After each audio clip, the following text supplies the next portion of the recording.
It's almost lunchtime. The International Organization for Peace Building and Social Justice, PSJUK, invites you to another edition of Lunchtime Talks online. Are you passionate about Nigeria? Are you interested in seeing the nation prosper and maximize its potential? Are you interested in being part of the solution to the absence of peace and lack of security in parts of the world? If your answer is yes to one or more of these questions, then join PSJUK this month as we host the young inspirational journalist David Hundeyin, founder of West Africa Weekly, over lunchtime on Thursday, November 11, 2021. It promises to be informative, inspirational, and educative. Save the date, November 11, 2021. Time, 12:30 p.m. to 1:30 p.m. To register and/or order for lunch, visit www.psjuk.org/lunchtime. See you there.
Hello everyone. Hello, good afternoon. Now we're in the afternoon, it's 12:30. Welcome to the Lunchtime Talks today. I hope everyone is doing well, and I just want to thank everyone for joining us here today. So my name is Peace. I'll be your host for today. And today we are just going to be having a nice conversation with a special guest today. Okay, but as you know, this is Lunchtime Talks. So of course, I hope you've got something prepared on the side, something you can snack on, something you can have to eat. If you've got your lunch packs provided by Afro Takeaway, please have that on that side. If you just want to get yourself prepared for the conversation that we're about to have today, because it's going to be a great one today. I hope you're ready. Like I said, my name is Peace, and I will be your host for today. This program is being done by PSJUK. PSJUK is an organization promoting peace and social justice in Nigeria, or internationally as well. It's a non-profit organization, and we just look to promote peace building, social justice, and sustainable development in Nigeria and other parts of the world. Okay. Now, before we get going, there are a few housekeeping rules which we're going to get to just now. So, for us to just make sure that we enjoy ourselves today, for best results, please do use your headphones. And also, we want to ensure that you've got good internet connection, because you do not want it to lag. You do not want to miss a single word that's going to be said today. If you're watching live, please go ahead and use the comment area throughout the session to engage by asking questions, making comments, let us know what you're thinking. Simply just interact with us and with your fellow lunchtime diners as well. And if you are watching the live event afterwards, you can still leave your comments on the website in the feedback session. Okay, fantastic. Now, today, as I've said, our guest speaker for today, Mr. David Hundeyin. He's a very respectable person in his field, and I'm really excited to introduce him to you today. Let's just roll on the profile video, and you get to know who this man is. Our guest speaker today is a writer, investigative journalist, and broadcaster whose work has appeared on the likes of CNN, The Africa Report, The New Yorker magazine, and The Washington Post. His work as a satirist on The Other News, that is Nigerian's answer to The Daily Show, has featured in The New Yorker magazine and in the Netflix documentary Larry Charles' Dangerous World of Comedy. In 2018, he was nominated by the US State Department for the 2019 Edward Murrow Program for Journalists under the International Visitors Leadership Program, IVLP for short. Furthermore, in February 2021, he won the People Journalism Prize for Africa 2020. And in June, he was selected as one of the 12 journalists and writers around the world to take part in the inaugural $1 million Substack local program. Ladies and gentlemen, please join me in welcoming to the platform David Hundeyin. Hello, fantastic. Welcome, David. How are you doing today? I'm doing great. Thank you. Thanks for having me. Oh, no, thank you. Thank you for giving us the pleasure of having you here today. Really excited to hear what you have in store for us today. Excited to see what's been going on in your journey and your experiences. Without further ado, though, I will just give you the platform and take it over. All right. So thanks, Peace.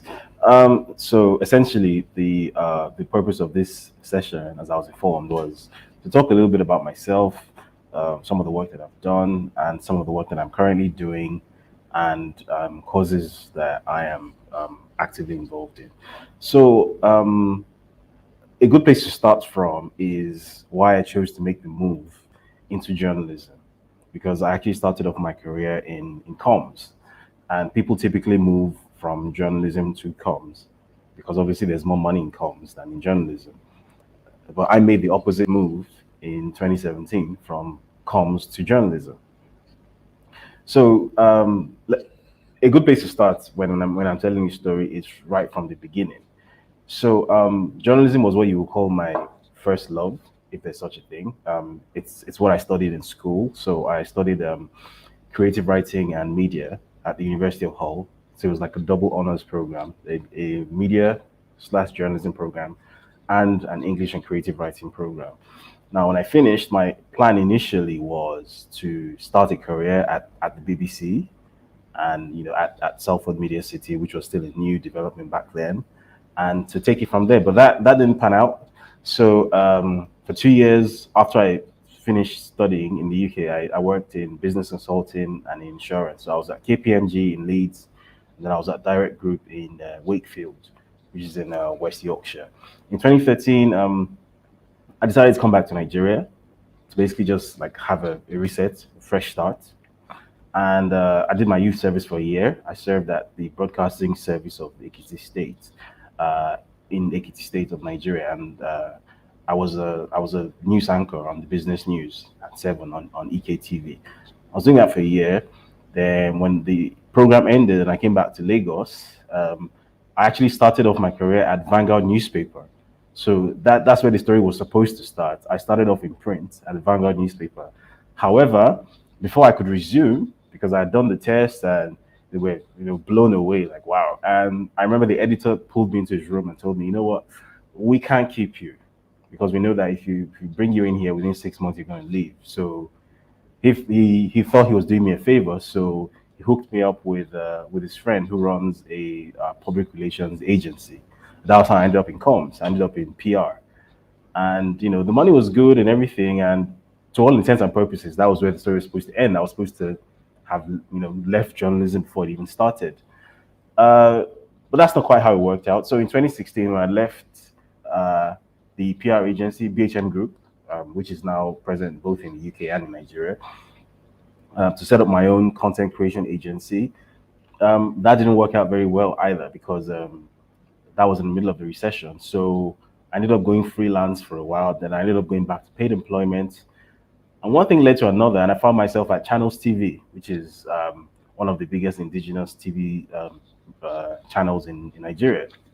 So I was there from June 2017 to about July 2018.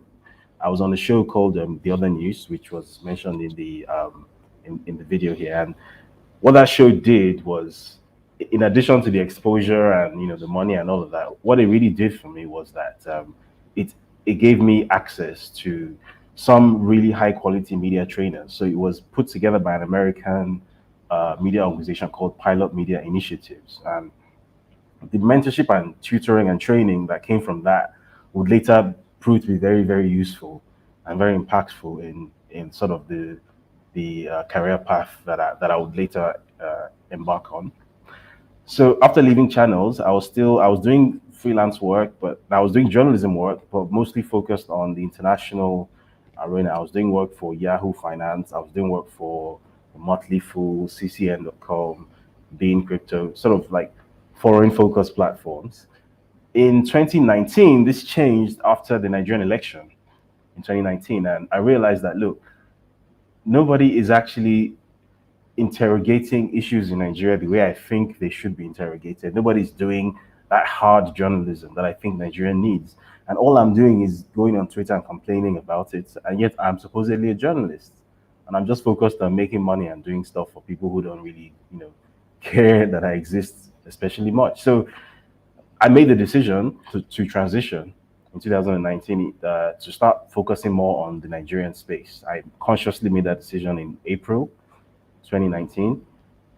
From then on, I started doing work in local media space in Nigeria. So Newswire, NGR, notably, which is where much of my investigative portfolio is hosted.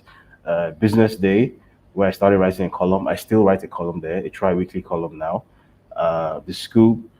I did some work for CNN Africa as well. I started doing work for the Africa Report. I started focusing all my professional energy on Nigeria. And that's where this started. This was where the transition into becoming an investigative journalist began. Now, the first time that I started getting into this space that I'm in now, that would later prove to that would later push me into the sort of situation that I find myself in now, was in August 2019 when I was offered a story about the Abuja raids. Now, what the Abuja raids were was a series of basically kidnappings and abductions of young women in the Federal Capital Territory by agents of state, by policemen and by thugs working on behalf of the Abuja Environmental Protection Bureau.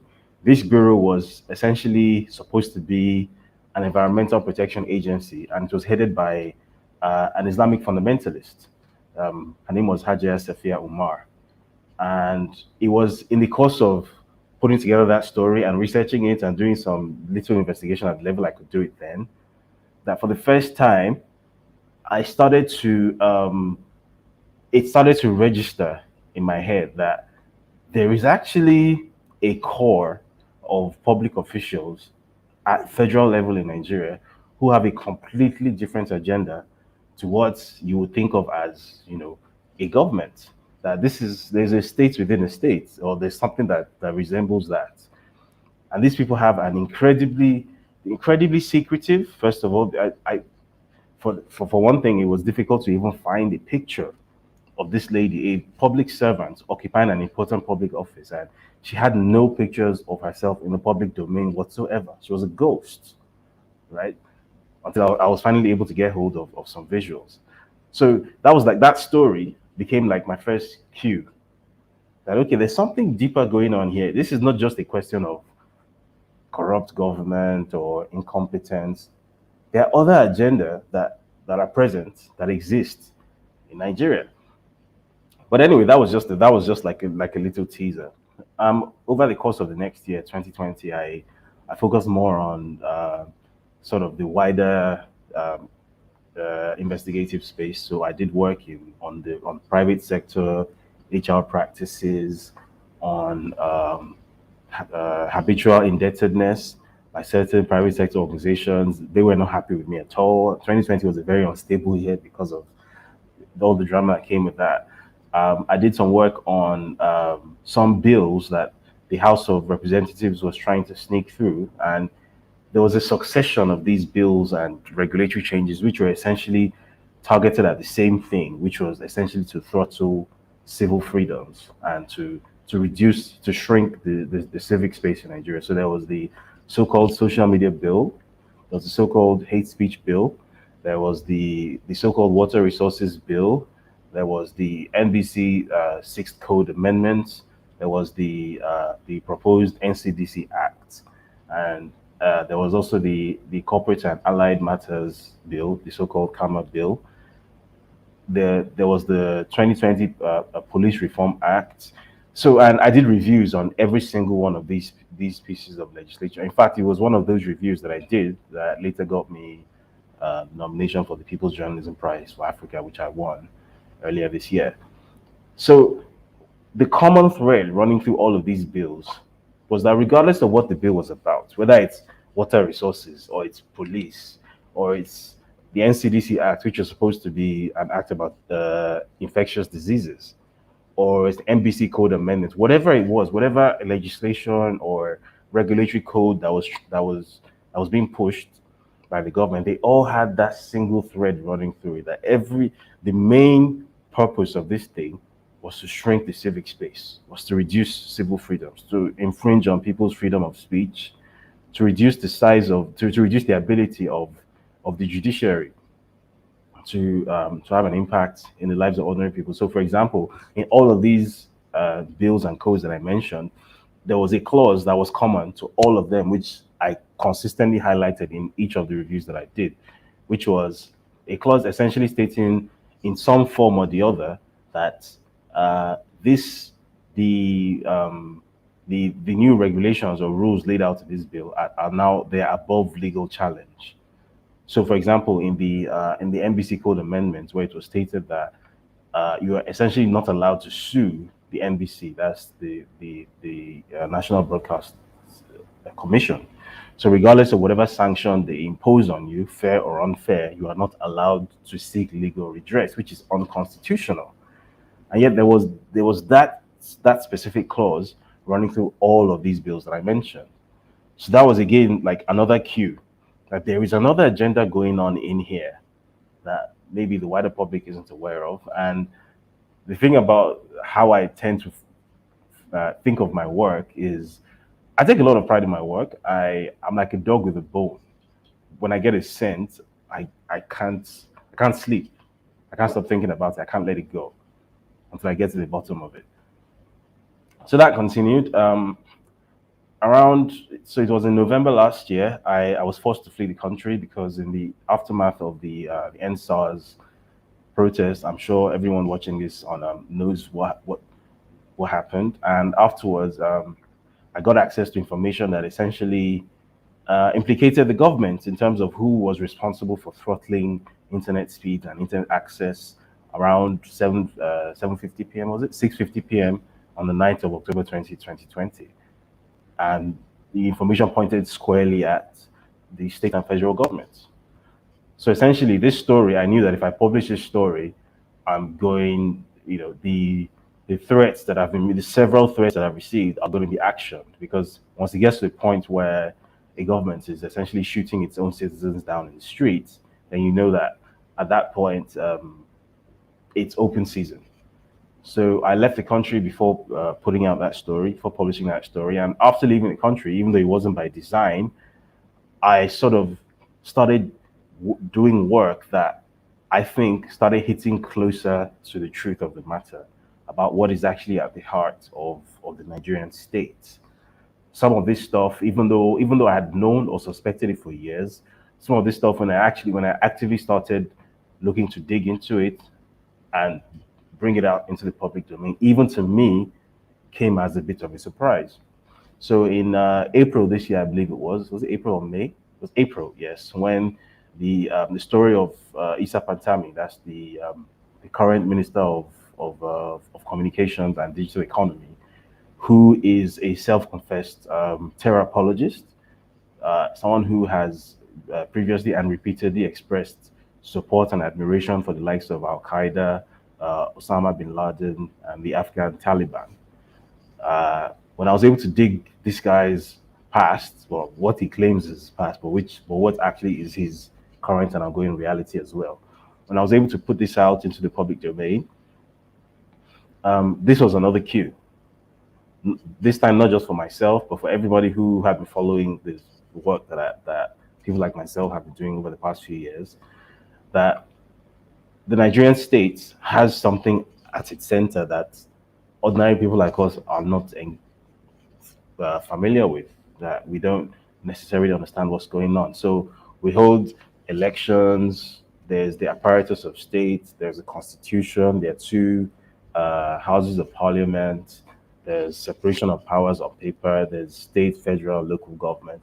There's all the paraphernalia of states, there's all the appearance and form of a functioning democratic civil society. In practice, there's something else going on.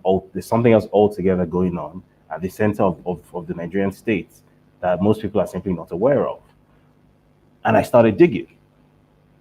So that was like up until that point was probably like the biggest story that I had worked on up until that point, because they essentially exposed the existence of a terror apologist on the federal cabinet. Following month, I did a story that raised a few eyebrows. It was a story about a murdered job seeker, and the story essentially proved the existence of and essentially what some people might describe as an organ trafficking ring, some other people might describe as a ritual murder syndicate. Whatever it is, the story established for a fact the existence of this thing, right? And its potential links to powerful people within the Nigerian political establishment, particularly in the Niger Delta region. So that was like the latest set of enemies that I had made up until that point. Fast forward a few months, this was in October, I believe it was. I actually got information. So I'd had this information for quite a few months. I'd had it hinted to me, but it took quite a few months to get hold of the information that I had been looking for, that essentially established that what we think of as Islamic terror in Nigeria, as Boko Haram, whatever you call it, Boko Haram, ISWAP, and Saru, the different fragments of Islamic terror that came out of that thing that we first observed publicly in 2009, that this thing is not a random phenomenon. It didn't just happen out of nowhere, and it has support at the very highest levels of the Nigerian state, up to and including the president himself. So obviously I'd heard of these things before, but this was the first time that after months of trying, to find my way to this information, I eventually got access to it. And then it turned out that this information, if I had known what to look for earlier, wouldn't have been that difficult to find at all, because it's actually right there in the open on the internet for free. It's just that if you don't know what you're looking for, you're not going to find it. So I did the story in I think it was published on October 3, I believe it was, and the story was called "Conflicts for Jihad," the Boko Haram origin story. And I did that story on my Substack local publication, which is called West Africa Weekly. Now, just a quick side note, I forgot to mention the entry of Substack into all of this. So up until maybe about May, the bulk of my investigative work had been going on newswire.ngo.com. I think it was after I did the story about the murdered job seeker, that's Inyo Morin, that was when I realized that I sort of outgrown that platform, and I needed to migrate to another platform, because what would happen back then is every single time I do a story, because I had grown quite a reputation for being the one who takes on the stories that nobody else wants to take on. And when I do a story and it gets published, then the Newswire website gets cyber attacked, horribly cyber attacked. And that happened, this didn't happen 3, 4, 5. It happened every single time I did a story. It would get cyber attacked. Websites would get forced off the web for maybe 12 hours or a day. Then people can't read the story. Then people start sharing. The few people who are able to read it initially would maybe save PDF copies of the web page. We'll start sharing those PDF copies around. It was just a mess, right? And I realized that, look, this is a small platform. This is a small website. Being small works for me to an extent, in that I have editorial freedom and that sort of thing. But in terms of its ability to protect itself from cyber attacks or from like malicious legal action, bad faith lawsuits, that kind of thing. They don't really have that capacity, and it's time for me to move on. It's time for me to migrate to a bigger platform. So around that time was when I was informed about the existence of the Substack local program. And essentially, this was a $1 million initiative by Substack to support local journalism around the world. So they're going to select 12 writers and journalists from around the world who are taking on topics which may not necessarily be financially viable at this point in time, and giving them support for 1 year to fund their publications for 1 year, and hopefully build up enough of a subscriber base to keep it going, as a going concern afterwards. So only one person was selected from the entire continent of Africa, and that person turned out to be me. So no pressure there. So that was where my journey with Substack began. I named the publication West Africa Weekly. So the website currently is westafricaweekly.substack.com. In the coming few weeks, it's going to become just westafricaweekly.com when I merge the URL with Substack. So that was where the Conflicts for Jihad story went. And that became, to date, probably the biggest story that I've ever worked on. Definitely in terms of numbers, it was the biggest story I've ever worked on. It got over 1 million hits on the website alone. It was reproduced in several other places. It spawned a lot of conversation. It created even more enemies than, at one time than I had probably ever made at any other point in my career. But it was a very important story because for the first time, it's removed, I wouldn't say it removed the entire veil, but it removed enough of the veil, it removed enough of the fig leaf for ordinary Nigerians and for ordinary readers to be able to see for the first time that the Nigerian state, for lack of a better term, is a rogue entity. The Nigerian state is a malicious entity. The Nigerian state, the outward appearance of the Nigerian state, the form of the Nigerian state is a completely different thing to what is at the core of the Nigerian state. The Nigerian state is working at cross purposes with itself. Because when you have the president of Nigeria, sharing a picture, inside the Federal Executive Council chamber with a known and indicted funder of Islamic terrorism, somebody who set up Taliban training camps across northern Nigeria, somebody who was arrested for doing this, somebody who was known to be a bag holder for Islamic terror groups, somebody who used to recruit young Nigerians from the north and send them to Islamist training camps in Algeria and in Sudan and in Tunisia, as far afield as Afghanistan. This person, you are inviting this person into the Federal Executive Council chamber because, most people simply don't know this guy's history. Because when this thing happened, this was in an era when there was no mass internet access.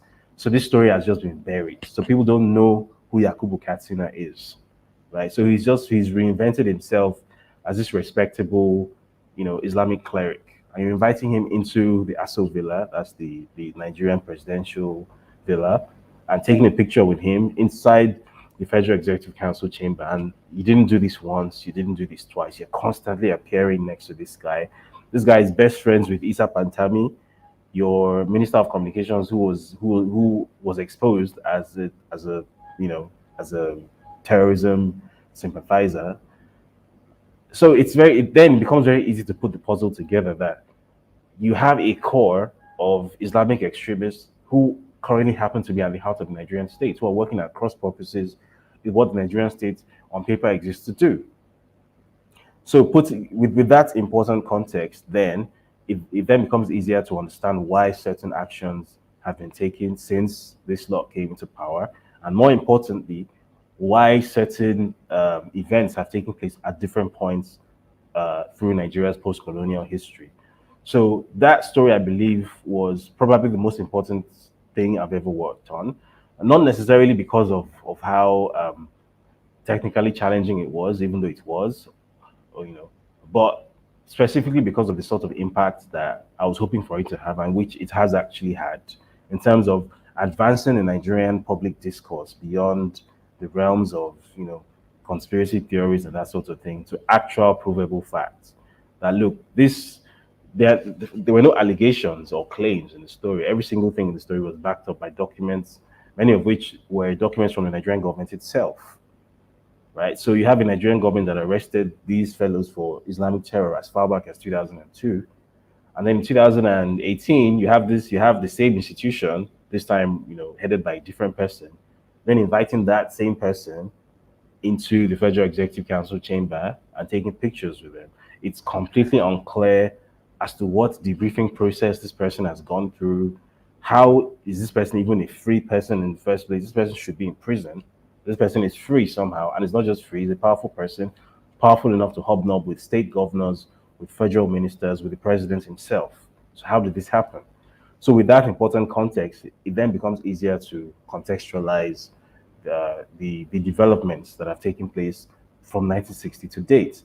And perhaps even more importantly, it also contextualizes the where Islamic terror came from in Nigeria. That Islamic terror did it because I've sat in several conferences and several rooms like this where people try to explain the emergence of Boko Haram, and they talk about things like, oh, it's climate change, that due to climate change and rural desertification in the north, that people are forced into poverty, and because of the preponderance of poverty, then that makes it easier for them to be recruited by radical extremists. So it's treated like a very academic thing, like it's something that just happens in a vacuum. Like, okay, it's just this unfortunate sequence of events. That's all it is. Which is what also feeds the idea that a viable solution to Islamic terror in Nigeria is a military solution, right? But that's not the case at all, and that's what I think this story did a good job about bringing out into the public domain. That look, as far back as the 1960s, the groundwork for this problem was being laid.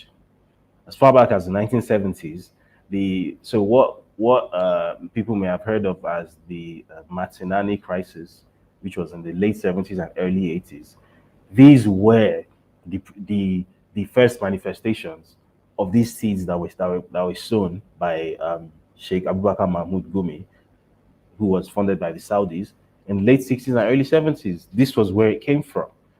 So what we first observed in 2009, and we didn't understand what we were seeing, this wasn't something that just sprung out of nowhere. This is a continuum that started from the 60s, and we're seeing the manifestation, and it's going to get worse. It's not nearing the end of its cycle. It's merely starting. It's going to get worse, and that the ultimate goal of basically redesigning the structure of the Nigerian state, or at least the structure of the northern Nigerian state, into that of an Islamic caliphate. It's not some far-fetched conspiracy theory sort of. I mean, it's probably just as well that roughly around the time that this story was published, we could also see the events going on almost simultaneously in Afghanistan. And then it became easier to contextualize that, look, it's no longer the specter of terror defeating a legitimate state. It's no longer just like the stuff of conspiracy theory or the realm of fiction, fantasy. This is a provable phenomenon. This is something that happens. And the example of Afghanistan isn't just something that should scare us, but it's something that has provided a roadmap, a blueprint for people who have similar aspirations around the world. That this is how to do it. This is how to win. If you're trying to defeat a legitimate state using terror as your vehicle of war, this is how you do it. And eventually you will win by basically dragging it out as long as you can, by turning it into a war of attrition, and then essentially the world loses the political will to keep on engaging you, and then you win. Which is how come the Taliban is now in charge of Afghanistan. The Taliban is a terrorist organization, in case anyone has forgotten. The Taliban is not a legitimate organization. It's not a legitimate government, but they are in charge now, and they are technically now the legitimate government of Afghanistan. So if it can happen there, there's no reason why it can't happen here. Right? So I think that was probably the most important story that I had ever worked on up until that point. I'm very proud of that story. And So that's like the first part of this presentation.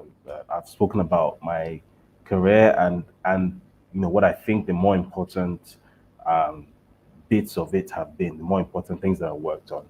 Now, the second bit was to talk about things that are close to my heart, causes that I'm involved in. Um, Currently, right now, the only answer to that question is essentially what I'm sure many people are aware of now as the report which I publicized earlier this year. The report is called Silent Slaughter, Genocide in Nigeria and Implications for the International Community. Now, that report was the culmination of years of work between PSJ, which, okay, so this is PSJ UK, but PSJ Nigeria, ICON, that's the International Committee on Nigeria, and several individuals. So people like the late Dr. Obadiah Malafia, who was very instrumental in putting that report together. People like Dr. Ayo Adedoyin, people like Dr. Richard Ikebe. I had a minor contribution to that report as well. I did some research. I did some, I actually visited Kaduna, and that was like the first time that I understood what those headlines meant. When you open a newspaper or you'd click on a headline and you'd see 30 dead as, gunmen attack some village in Kaduna or something. And it just seems like, 30 pieces of paper fell off a table, or, 30 biro covers fell or something. Like, it's just 30 dead. Like, it sounds really abstract. But when you see in person what that means, when you inhale the smell of burning human flesh, when you see human entrails, blood, when you see what that means, then it takes on a completely different meaning to you. Then you understand what it means. And that's what happened to me in 2019. So between 2019 and 2020, when this report was being put together, so I was one of the very first people to get a hard copy of this report. I got it as far back as, I think it was August 2020, and I was warned that this is not something that you should put out lightly. So think very, very hard and carefully about what you want to do with this.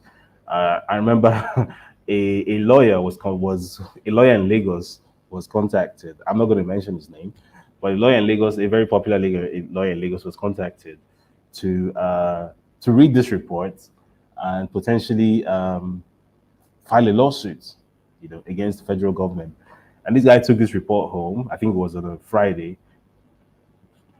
No, it wasn't on a Friday. It was on a Thursday. I think he took it home. He was supposed to read it over the weekend. He took it home on a Thursday. Friday morning, he called the office and said, "Are you people trying to get me killed?" And he sent the report back. But please, I'm not touching this, because that's how weighty and heavy this report is. What this report did, I should start from the beginning, why this report came into existence. So, as I'm sure many people who are watching this are aware, in 2015, I believe it was it 2016? There was a teenager in the north. Her name was Leah Sharibu.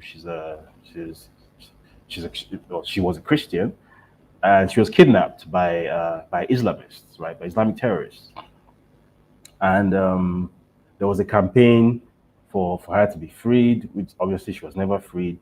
Her mom was a very vocal and visual part of that campaign.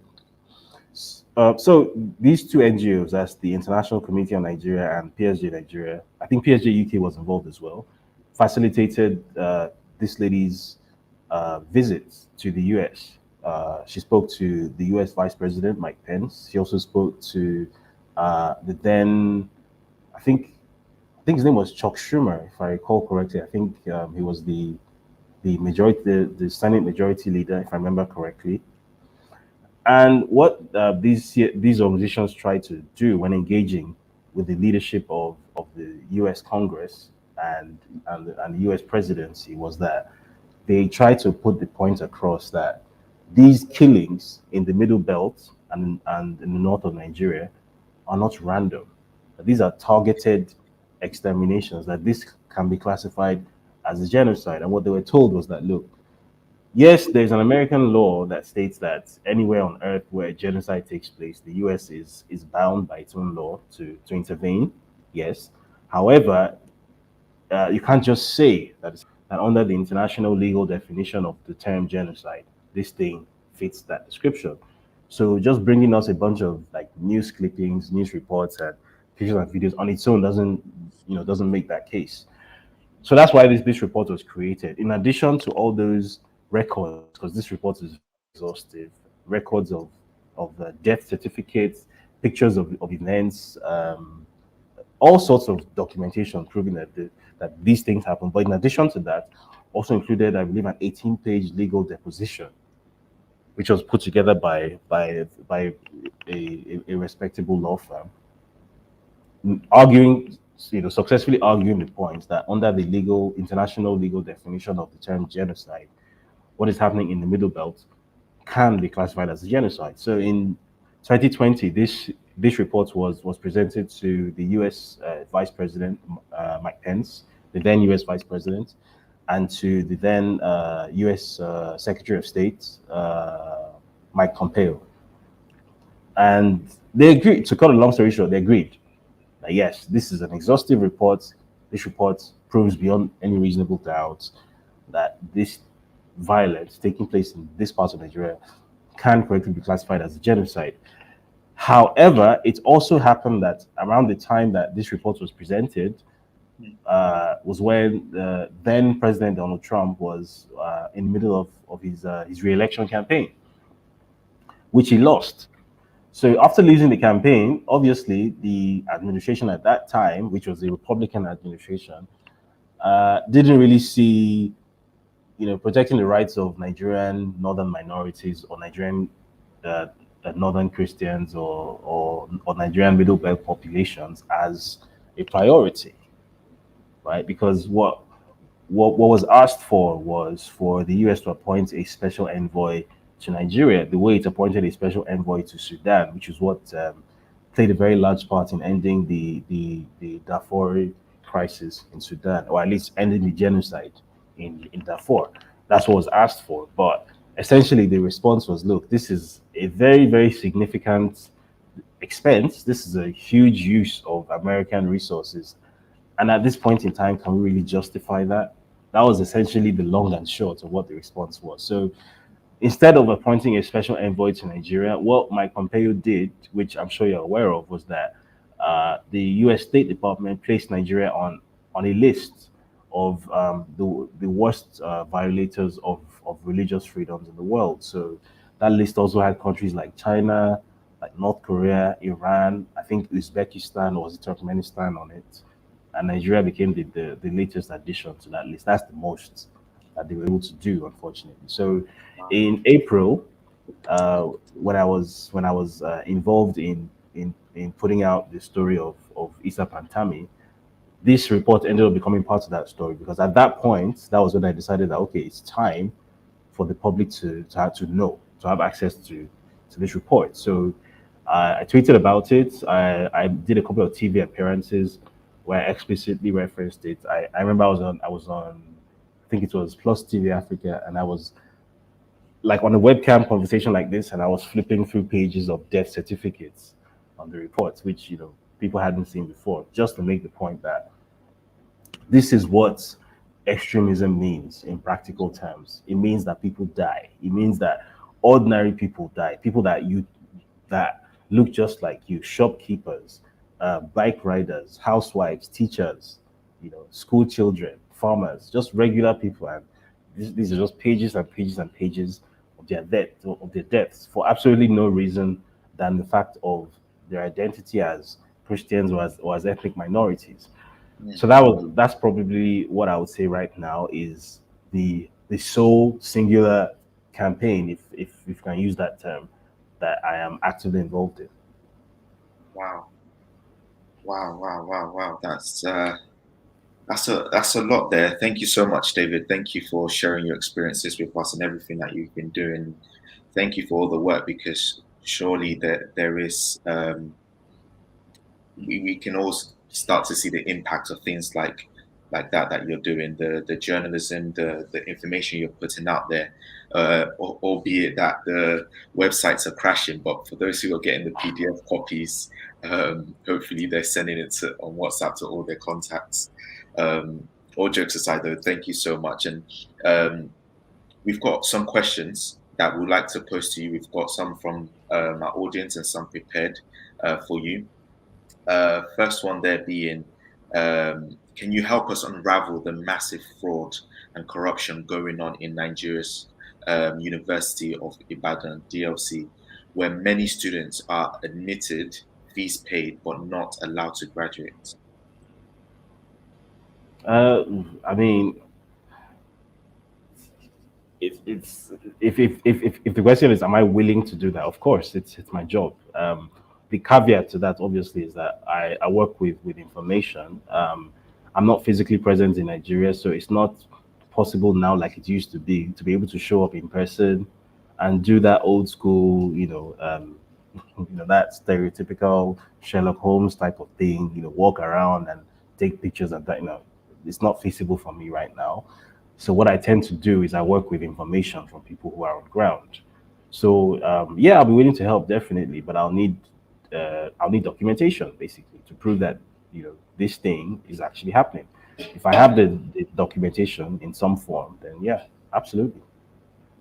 Fantastic, fantastic. So yeah, the work that you're doing obviously can vary, but we'll just bring it back again to the issue of security in Nigeria. So another question that has been posed. So you, as an investigative journalist on repentant Boko Haram terrorists, what percentage, if you know, of Boko Haram have repented, and has the program resulted in a reduction of Boko Haram activities and insurgencies? Well, first of all, I don't think there's any such thing as a repentant Boko Haram militant or Boko Haram terrorist. What is a repentant terrorist? There is no such thing. There's just a terrorist who should be in prison, who should be suffering for the atrocities that they should be answering for the atrocities that they've committed. So again, this goes back to the point I made earlier about the Nigerian state having something very sinister at its core. Because Nigeria is the only place I've heard of on earth where, I mean, Boko Haram statistically is the world's deadliest terror organization. It's deadlier than Al Qaeda, deadlier than ISIS, statistically. And yet you have, I've never heard of a government rehabilitating repentant ISIS members or repentant Al Qaeda members. What does that mean? Mhm. That is absolutely nonsensical. So what does repentant Boko Haram mean? Like, why is there such a thing? Why is that a thing? It's only in Nigeria that I've heard of such a thing. Even in neighboring African countries, I don't hear of such things. It's only in Nigeria you hear of repentant Boko Haram. There is no such thing. What you have is a government that is trying its hardest, or an administration rather, in charge of the government that is trying its hardest to give terrorists a soft landing, even when the states which they have deliberately suppressed its capacity to engage the terrorists, even when the state actually does its job and is able to apprehend these terrorists. You have an administration that essentially is trying to give them a soft landing and make it Why, easier why, for them. why is that? So another question follow up from that is, it for this repentant um, terrorists, really, for these repentant terrorists, has there been anyone who has spoken out and given some insight into why the administration are giving them a soft landing, as you put it? Well, I mean, I believe it was the Minister of Information. I believe it was Lai Mohammed said a couple of times something to the effect of it being some kind of a global standard to offer like amnesties and whatnot instead of essentially the long and short of what he was saying was that where it happens that a government doesn't have the capacity to prosecute such a large number of people at the same time, or perhaps doing such a thing might be counterproductive, then the expedient thing to do is to reintegrate these people into society. And then even made excuses for them that some of them are just ordinary people who were just drafted in by by Boko Haram, That even though they've killed people, they didn't have a choice. It was kill or be killed. And to me, all of this is just sophistry. All of this is semantics. Because look, you could say the exact same thing of ISIS in Syria. You could say the exact same thing. Why is the Syrian government not offering amnesties to former ISIS members? Or why does the Israeli government not offer amnesties to members of Hamas? Nigeria is not the only country on earth that has a problem engaging with a significant number of armed Islamic terrorists. It's not the only country. So why is there this idea that somehow, Nigeria's hands are tied, so you have to treat them with lenience? My reading of the situation, which is corroborated by something that the president himself has said in the past, is that there is this attempt, this very disingenuous attempt to establish and like this false equivalence between Islamic terror and the militancy that used to take place in the Niger Delta region, right? And something the current president himself said some years back before he became president was that uh, if the militants in the Niger Delta are being paid to put down their weapons, they're given an amnesty program. Then likewise, the Boko Haram terrorists should also, yeah, he didn't call them terrorists. The Boko Haram should be that the government should also roll out the red carpet for them. Like this was a direct quote. I used his own words, roll out the red carpet. Yeah. Because that's how he sees it in his head. That these people were making trouble and they got rewarded for it. So these other people too should get rewarded for it. Meanwhile, that's a very decontextualized, a very dishonest way of framing this thing because the Niger Delta militancy had a very specific context. The purpose of the Niger Delta militancy wasn't to go around murdering innocent people, it wasn't to go around converting people from one religion to another, it wasn't to commit a genocide, it wasn't to rebel against the Nigerian state per se. The purpose of the Niger Delta militancy was essentially to fight to make a political point against oil companies that they considered to be exploiting the Niger Delta without any commensurate benefit to them. Right? It was an economic struggle primarily that had a political coloration. That's all it was, and it never extended beyond the Niger Delta, beyond the creeks of the Niger Delta, not even the entire Niger Delta. So you cannot compare that with an Islamic terrorist group that has openly stated that it intends to take over the entire country and to replace the secular state, the democratic structure of Nigeria with that of a Sharia autocracy. How are they the same thing? It's completely dishonest. Yeah. I think to last question to close this then is the common question that everyone wants to know. This is what everyone wants to know. What is the way out for the middle belt? The killing is ongoing. What is the solution? What is the way out? Um, Obviously, they're not going to like this answer very much because, and every time I ask this question, I give the same answer. Unfortunately, in cases like this, international cooperation is extremely important. It's extreme when you are. It's one thing when you have a a government fighting against, or a government and its people fighting against an enemy within the states, which might be powerful enough to rival the government. That's one thing. But when you have the people fighting against the government itself, when the government itself is the rogue entity, that's a completely different issue because essentially the government, the institution that you are supposed to call for help, is the institution that is going to kill you.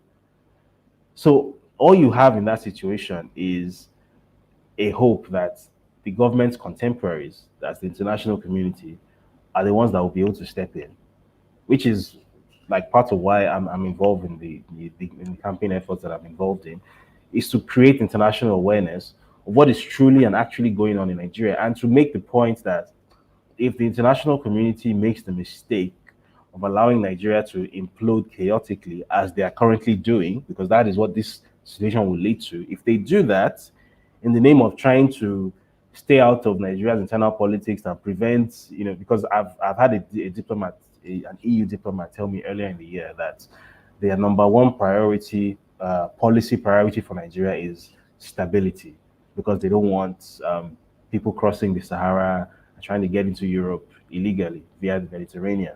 They don't want that. So maintain stability at all costs, even if that stability means that you are going to arm the Nigerian government to shoot everybody down, basically. That's stability, right? Maintain the Nigerian state as it is. Don't let anything threaten the corporate existence of the Nigerian state. That's what the EU and the international community define as stability. The mistake of that reasoning, the fundamental mistake in that reasoning is that as it currently is, the Nigerian state is not stable at all. And eventually, when you get, and by the way, Nigeria has a large number of small arms, especially with Yeah. all sorts of private arms that in private hands that you've never heard of. All sorts. Nigeria is a very heavily militarized country, and a lot of these arms are not in the hands of the government. So there is no stability. So eventually, what is going to happen is that there will be a chaotic breakdown of societal order, and then that influx of migrants that they're trying to avoid is going to happen anyway, and it will be worse. So what they need to do is engage robustly with the Nigerian government, with the administration, the way they used to engage in the 90s when Nigeria was under the dictatorship of General Abacha. They imposed sanctions. They did things to make life difficult for that administration, Mm. right? They've stopped engaging like that now because, on paper, Nigeria is an electoral democracy. On paper, they're all the paraphernalia of a civil society. So maybe they feel like it will send the wrong signal to go after this person. But what they need to understand is that if they don't take the actions that they're being shy to take now, it's going to be a problem, a bigger problem for them in the long run. The number of asylum seekers that they're going to have to worry about, the number of illegal, undocumented immigrants, and the problems, the societal problems that they come with, there's going to be that. There are going to be lots of things. Your budgets are already stretched because of COVID, and you're going to have an extra 100, 200,000 who showing up on your shores. It's So I going to be think, a problem, and it's going to happen. So the people of the Middle Belt have to become very savvy about lobbying, about making their case known, about making their voices heard in the international spaces that matter, not just in the international space, but the spaces that matter. I'm talking about the U.S. State Department, yeah, the U.S. Congress, the U.K. House of Parliament, the EU Parliament. Those are like those powerful organizations, global organizations that have the ability to engage with Nigerian government. Because Nigerian government, by the way, and I'll quickly close with this, the Nigerian government doesn't respond to reason or to negotiation. The Nigerian government responds to humiliation and to violence or the threats of violence. So when you have institutions that are more powerful than the Nigerian government engaging with it, then it will listen. yeah, yeah. Wow. Really interesting points that you've put across, and I think you've definitely put a lot of things on people's minds today, so giving us a lot of things to think about. So I thank you so much, David, for your time today. Thank you for taking the time to talk to us, share your experience, answer these thought-provoking questions, and everything else going on, and the work that you're doing in the community today. Really appreciate you today. Thank you.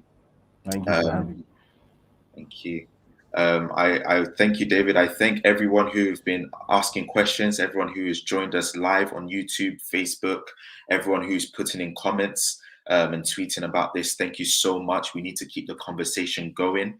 There are a few action points that we can definitely go away and begin to do. You can write to your MP, talk to your MP, tell them about what's going on. Um, you can also share on social media, sign up to our newsletter, share it on social media. You can see our handles there on your screen. That's Twitter, Facebook, Instagram, YouTube. All the handles are there on your screen, PSJUK. Follow us, keep the interactions going. Use our FAQ section to get your answers. Ask us more questions, whether on this lunchtime talks. Get involved, go on our website. You can join us by volunteering your time, volunteer your services to help us continue to promote peace and social justice in Nigeria. Help us to keep the conversation going. Help us, as David said, people can start lobbying. We can also do that in the UK as well. For everyone in diaspora, we can also get involved and just push our governments for further support. as well, as David has said today. We also like, if you can, make a donation. If you head to our website, psjuk.org, and go to /donate-now. You can donate to also continue to support us to keep this conversation going and facilitate movements in Nigeria. So once again, thank you so much. Thank you for your time today. Please come along for our future lunchtime talks. We will keep promoting this on our channels, as I've mentioned earlier, and please fill out our feedback form as well. So once again, thank you. My name has been Peace, and this has been by PSJ UK.